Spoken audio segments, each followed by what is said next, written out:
आने वाली 9 तारीख को लखनऊ में मायावती जी एक बड़ी रैली का आयोजन करने जा रही हैं। उसमें बताया जा रहा है कि जो प्रदेश के कद्दावर नेता हैं उसमें बसपा में वापसी कर सकते हैं।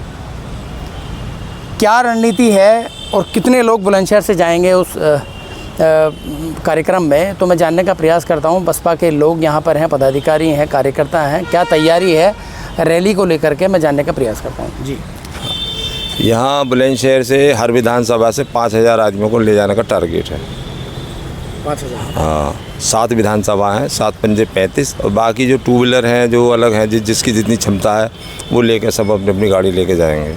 ये हमें एक ऐतिहासिक रैली करनी है। जो लोग बाग ये कहते हैं कि बहन जी का कोई अब जनाधार नहीं है, कि बहन जी का वोट बैंक चला गया, ये चला गया, तो अब 9 अक्टूबर को आप देख लें कि लखनऊ में नीला ही नीला नज़र आएगा, बहुजन समाज पार्टी ही नज़र आएगी। क्योंकि जब भी बहन जी ने आज तक रैली करी, अभी तक कोई उसको जो है अब तक कोई फेल नहीं कर पाया, तो आज तक इतनी भीड़ को नहीं जुटा पाया।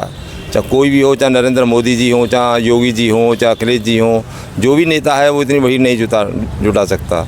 आप 9 तारीख को देखो, क्योंकि यहाँ सारी हमने बसें वगैरह सब कर चुके हैं, सारी व्यवस्था हमारी चाक चौबंद है और सारी व्यवस्था हमने सारी लिस्ट बना चुके हैं। सब लोग खूब खुशी से जाने को तैयार हैं, गाड़ी भर भर के जाएंगी। देखो, बशर्ते कोई प्रशासन कोई व्यवधान पैदा ना करे वहाँ पहुँचने के लिए।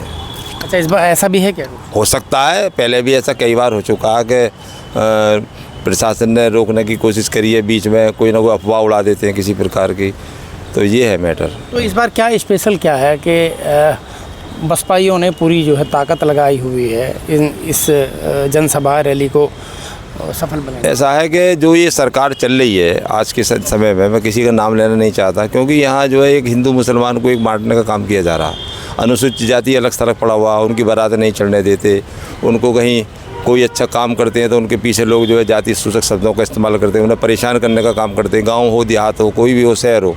लेकिन आज की डेट में सब लोग आहत हैं, सरकार के सामने बोलते हैं तो उस पर उनके कार्यकर्ता जाते हैं कि इन्होंने सरकार के खिलाफ़ बोला है, वो थाने में एप्लीकेशन देते हैं, उनके खिलाफ़ FIR होती है। तो इसलिए हर आदमी डरा हुआ, क्योंकि तानाशाही की हुकूमत चल रही है। बहन जी ने जब सरकार चली थी, सर्जन हिकाया सर्जन सुखाया का नारा दिया था, जितनी जिसकी संख्या वारी उतनी उसकी हिस्सेदारी। यहाँ कुछ ऐसा है ही नहीं। हमारी जो जनसंख्या है अनुसूचित जाति में जाटव समाज की, वो यहाँ 12% है उत्तर प्रदेश में, और पूरे देश में लगाया जाए तो हमारी 19% है। हमें क्या मिल रहा है बताओ? और बहन जी हैं, हम कभी भी, हमारा ये नहीं है कि हम दल बदलू कोई हमारी पार्टी में, हम पहले भी बसपा में ही है, आज भी बसपा में है, हमेशा बसपा में रहेंगे, चाहे हमारी सीट आई हो या नहीं हो। लेकिन हमारा वोट बैंक तो पक्का है।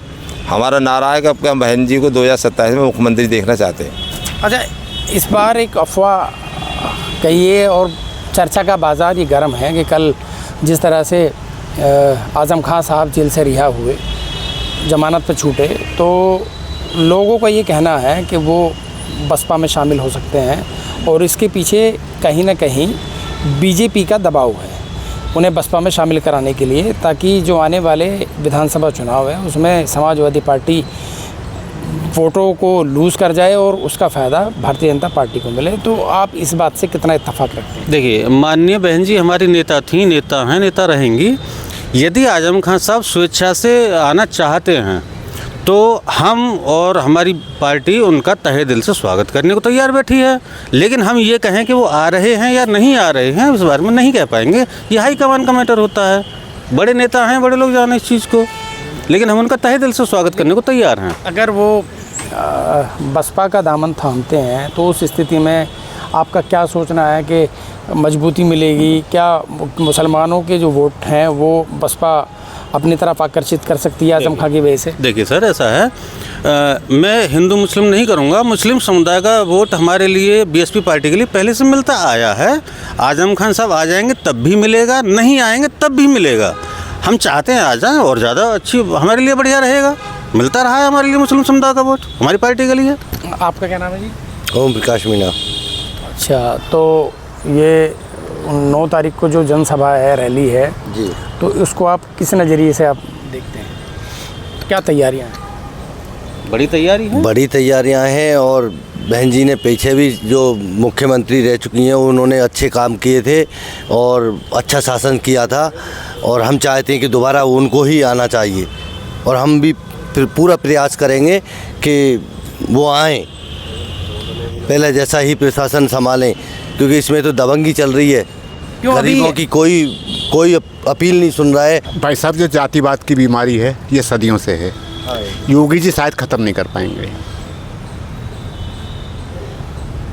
मुझे नहीं लग रहा है कि योगी जी इस बीमारी को दूर कर दें। क्यों नहीं लग रहा है? ये देखिए, ऐसा है जो बीमारी सदियों से चली आ रही है हमारी समाज के बीच, उसको ख़त्म करना इतना आसान नहीं है। ये सब राजनीति का फ़ायदा लेने के लिए ये सारे जो ये सरकार के जो ये हथकंडे हैं ये सब अपनाए जा रहे हैं। अच्छा, पीडीए का नारा है वो बहुत मतलब तेज़ी से आगे बढ़ रहा है, तो उसकी काट के लिए ये जाति का जी हाँ, फार्मूला लेके आए। जी हाँ, ऐसा अपने राजनीतिक स्वार्थ के लिए, अपने राजनीतिक फ़ायदे के लिए ये उनका दावा है। तो 9 तारीख को जनसभा है बहन जी की, तो क्या तैयारियां, आप क्या सोचा है आपने? देखिए, ऐसा है भाई साहब, बहुत दिन के बाद हमें वो बहन जी लखनऊ में रैली कर रही हैं। अब की बार बहुजन समाज पार्टी के कार्यकर्ता निचले स्तर से लेकर उच्च स्तर तक पूरे जोर शोर के साथ रैली को सफल बनाने में जुटे हैं, क्योंकि 2027 नज़दीक है। हर एक समाज के बीच में जाकर और पूरे पुरजोर से जितने भी हमारे बसपा के कार्यकर्ता हैं तन मन धन से लगे हुए और इस रैली को महारैली साबित करके हम लोग लखनऊ में दिखाएंगे बहन जी को। अच्छा, आजम खां साहब हैं और मौर्य साहब हैं, तमाम जो नेता हैं जो फिर से एक सुगबुगाहट शुरू हुई है कि वो बसपा में शामिल हो सकते हैं। 9 तारीख में बहुत बड़े जो प्रदेश के जो अन्य दलों से रूठे हुए नेता हैं वो बसपा में शामिल हो सकते हैं। तो आपको किस तरह की सूचना है, क्या मानते हैं, फ़ायदा होगा, नुकसान होगा, क्या फिर से उन लोगों को वापस आना चाहिए? देखिए भाई साहब, बहुजन समाज पार्टी का जो वोट है वो सिर्फ बहन जी और मिशन के पीछे रहता है, नेताओं के पीछे नहीं है। लेकिन हम उनका स्वागत करेंगे, जो भी लोग हों वो आएँ और बहुजन समाज पार्टी के लिए काम करें और 2027 में बहन जी को मुख्यमंत्री बनाएं। और जिस तरह से 19% वोट के शिखर पर पहुंच गई थी बसपा और अब सिंगल डिजिट पे है, 9% के आसपास अब वोट रह गया है, तो क्या मानते हैं बसपा लगातार कमज़ोर हो रही है, उसमें जान फूंकने के लिए ये बड़ी रैली की जा रही है, कार्यकर्ताओं में क्या बदलाव की आप आहट देख रहे हैं? लोगों में एक अफवाह फैला रखी थी कि बहुजन समाज पार्टी ख़त्म हो गई, तो उसके लिए बहन जी ने एक रैली का आयोजन किया है और इसमें यह होगा कि ये दिखाया जाएगा कि बहुजन समाज पार्टी कभी ना ख़त्म हुई है ना कभी ख़त्म होगी, और रैली का इतना बड़ा प्रभाव पड़ेगा कि आने वाला 27 बहन जी का होगा। अच्छा, रैली तो एक अलग बात है, लेकिन जो वोटर्स हैं, जो आम आदमी है, वो कहता और सुना जाता है कि बहन जी आम आदमी की आवाज़ नहीं उठा पा रही हैं, ना वो सड़क पे उतरती हैं, ना वो किसी के दुख दर्द में शामिल होती हैं, सिर्फ लखनऊ में बैठती हैं, वहीं से सारा काम चल रहा है। तो कुछ कहना चाहेंगे? हाँ, बहन जी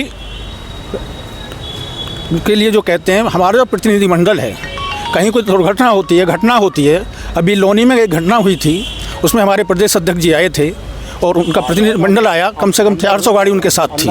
ऐसा नहीं है, जहाँ भी प्रदेश में कहीं भी कोई वो होता है तो हमारी बहन जी प्रतिनिधिमंडल मीडिया कहीं नहीं दिखा पाता है। सुरक्षा का भी एक होता है, हर जगह तो नहीं जाएंगी। हाँ, हर जगह बहन जी नहीं जाएंगी। और बहन जी का एक कहना है कि लोग कहते हैं कि बहन जी सड़क पे नहीं उतरती हैं। हाँ। उनका कहना है कि अगर मैं आज सड़क पे उतर जाऊं और एक आवाज़ दे दूं देश के अंदर, तो मेरे लाखों कार्यकर्ता जेल के अंदर होंगे, मेरे जो युवा साथी हैं उन पर मुकदमा दर्ज हो जाएंगे, उनकी लाइफ ख़त्म हो जाएगी। अंदर को आओ ना। इसलिए बहन जी जो है वो सड़क पर नहीं उतर पाती हैं। वो कहती हैं कि मैं अपने समाज को अहित नहीं करूँगी। शाहनवाज चौधरी, न्यूज़ 24, बुलंदशहर।